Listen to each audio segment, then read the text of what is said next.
నిజామాబాద్ జిల్లా బీంగల్ పట్టణంలో మున్సిపల్ ఎన్నికల నేపథ్యంలో జబర్దస్త్ నటులు ప్రత్యేక ఆకర్షణగా నిలిచారు. 1వ వార్డు బీజేపీ అభ్యర్థి యోగేశ్వర్ నర్సయ్యను గెలిపించాలన్న లక్ష్యంతో జబర్దస్త్ నటులు బుల్లెట్ భాస్కర్, నాటి నరేష్ వార్డులలో తిరుగుతూ ఇంటింటి ప్రచారం నిర్వహించారు. ఈ సందర్భంగా వారు స్థానికులను కలుసుకుంటూ బీజేపీ అభ్యర్థికి మద్దతు ఇవ్వాలని కోరారు. ప్రముఖ నటుల ప్రచారంతో వార్డులో ఉత్సాహం నెలకొని ప్రజల్లో మంచి స్పందన లభించిందని పార్టీ శ్రేణులు తెలిపారు.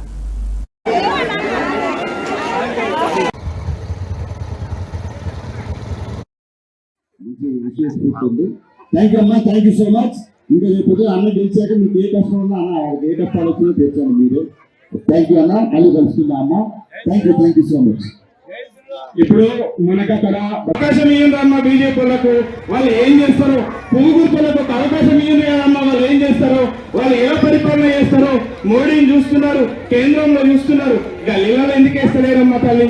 గల్లీలలో వేస్తే కింద పైన పైసలు పంపించడం ఆయననే, కింద పరిపాలన చేసుకొని వేరే వాళ్ళు ఉండడం ద్వారా కోట్ల రూపాయలు అవినీతి పాలవుతున్నాయమ్మా.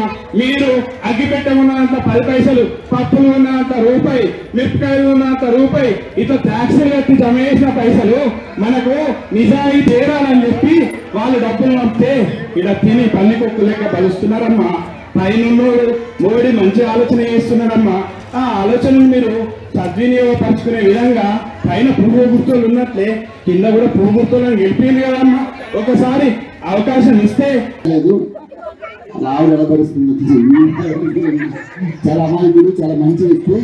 సో అన్నను గెలిపించాల్సిందిగా మనస్ఫూర్తిగా కోరుకుంటూ, ఇప్పుడు వార్డులో ఎవరెవరికి పింఛన్ రావట్లేదు, ఎవరెవరికి రేషన్ కార్డు లేదో నరేష్ గారు చెప్తారు.